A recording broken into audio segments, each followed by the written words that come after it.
look, and now I've come up the road to Rocky Point at the Blue Heron Winery, where I'm going to see the largest in situ Celtic cross in the world. Now, it's not the largest Celtic cross, but the largest that's in situ, meaning it was carved from one piece of stone. Thought I'd stand by here to get perspective of its size. This cross was sculpted from local stone by artist Greg Harris. He's also local. It took him 23 months, working 6 days a week, morning till night. This trip's kind of combining my love of art and nature all into one little basket.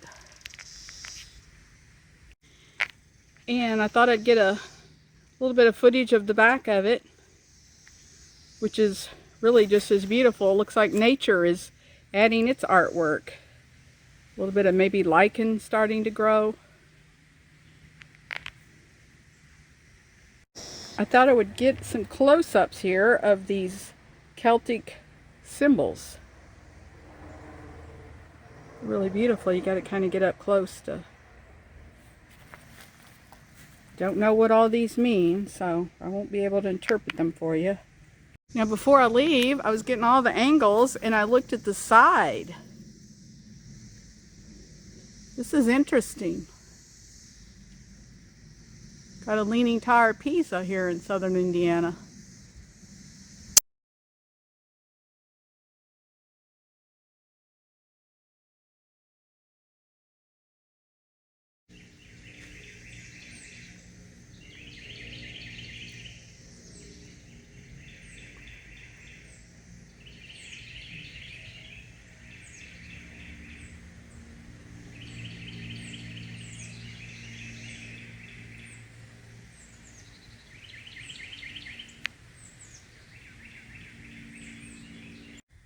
Now, the rock that we just saw, the carving, is on the grounds of the Blue Heron Winery at Rocky Point, Indiana.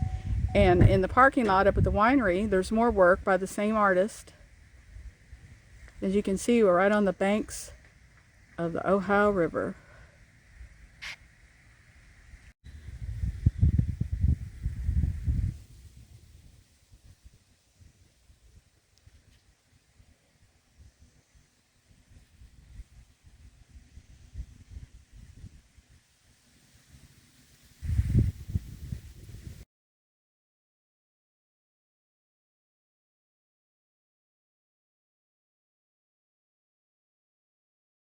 On ground level, you can see him starting it here, and he got this far. He had pierced these spaces, and he asked if we would dig down.